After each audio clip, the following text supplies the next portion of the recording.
Once upon a time, in a village nestled between rolling hills and a sparkling river, there lived a man named Ernest.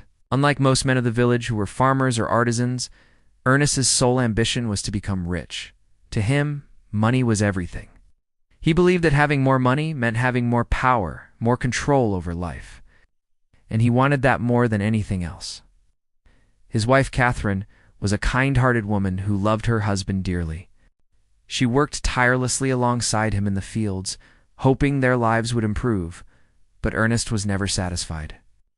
Even when they had enough food on the table, a decent house over their heads, and clothes on their backs, he still wasn't happy. "We need more," he would always say. "More money, more possessions. That's the only way we can be truly secure."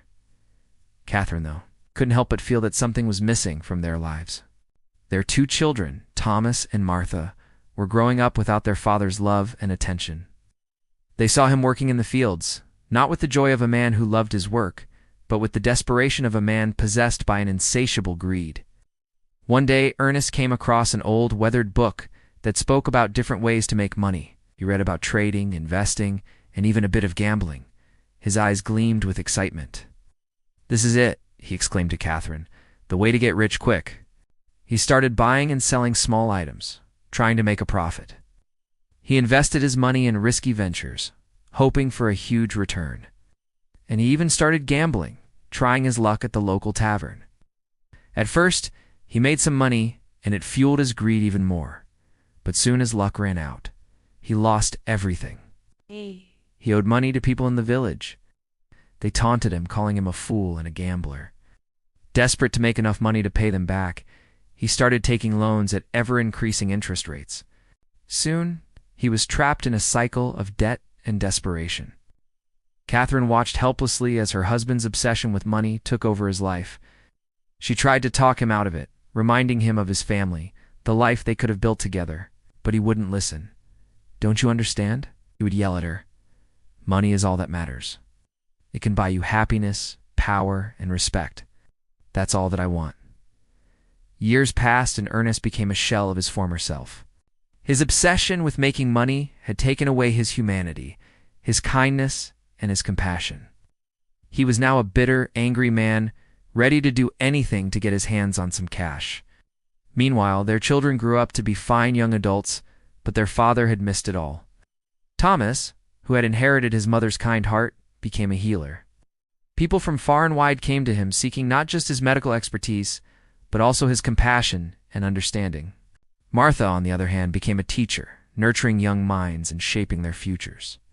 She dedicated her life to giving back, always remembering the love and care she had received from her mother. Despite their success, both siblings were deeply saddened by their father's condition. They saw how his obsession with money had destroyed him, leaving him alone, bitter and unfulfilled. Then one day, fate intervened. Ernest, now old and weak, fell ill. He called for Catherine, hoping she would take care of him in his final moments, but she refused. "You asked me to leave you so you could pursue your dreams of getting rich," she said coldly. "I tried to help you, but you pushed me aside. Now it's your turn to face the consequences." Ernest was left alone in his misery. His children refused to come see him, believing that their father's actions had caused this. As he lay on his deathbed, he realized the error of his ways. All his life he had chased money, believing it would bring him happiness and fulfillment. But in the end, he had achieved neither. He was dying alone, with no one to care for him, with no one to even visit him in his final moments. With a heavy heart, Ernest closed his eyes, hoping that in his next life he would be born as a better person, a person who valued things that truly mattered, things like family, love, and kindness. As Ernest passed away, the villagers gathered together. Despite his past, they felt a sense of sympathy for him. He had, after all, been a part of their community for many years. They talked amongst themselves about how his obsession with money had destroyed him and cautioned others about the dangers of greed. But amidst the whispers and murmurs, two figures stood apart. Thomas and Martha, Ernest's children, couldn't bear to look at their father's lifeless body.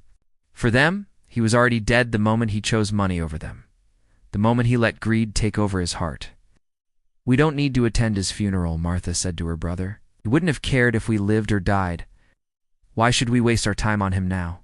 Thomas nodded in agreement. He had his chance, he said sadly, but he blew it. Now he's gone, and there's nothing we can do to bring him back. Instead of attending the funeral, they went to the riverbank. They sat down on a large stone and watched as the sun set over the horizon. The sky was filled with beautiful hues of orange, pink, and purple, a perfect end to another day. Do you ever feel, Martha started, breaking the silence, like everything we do is pointless? Like no matter how hard we try, we're never going to succeed? Thomas turned to her, his eyes filled with understanding. Of course I do, he admitted. There are days when the weight of our responsibilities feels unbearable, when we wonder why we're working so hard for a world that seems so unjust. Martha nodded, tears welling up in her eyes. But then, Thomas continued, I remember what our mother used to tell us, that even in the darkest of times, we must keep going. That no matter how difficult things are, we should never give up hope. Martha wiped away her tears. And besides, she added with a smile, we have each other, don't we? We may not have had a father's love, but we have the love of our mother, the love of our community, and most importantly, we have the love of our patients and students. That's what makes our lives meaningful, not money or possessions. Thomas and Martha stayed on the riverbank until it was dark. As they walked back home, hand in hand, they knew that they didn't need to inherit their father's wealth to have a good life. They had something far more valuable, a strong bond with each other and a purpose in life that brought them happiness and fulfillment. That night, as they lay in their beds, they thought about their father, Ernest, and the life he had chosen. They knew that he had made his own bed, and now he had to lie in it. They also knew that they couldn't change the past, but they could learn from it. They could use their father's mistakes to shape their own lives and make sure they never repeated his mistakes. In the end, Thomas and Martha became successful in their fields. They were respected and loved by their community. And most importantly, they were happy. They had learned the true meaning of life, that it wasn't about chasing money or possessions, but about living a life of purpose, a life filled with love, compassion, and kindness. As for Ernest, he remained an object of cautionary tales in the village. His story was a reminder for everyone about the dangers of greed and the importance of valuing what truly mattered in life. Now, before we wrap up today's story, here's a question for you. What did Ernest's wife, Catherine, mean when she told him that he had asked her to leave him so he could pursue his dreams of getting rich? What do you think happened between Ernest and Catherine in the past? Let us know your thoughts in the comments section below. And if you enjoyed this video, please don't forget to give it a thumbs up. Subscribe to our channel to never miss out on any of our videos. Thanks for watching, and we'll see you next time.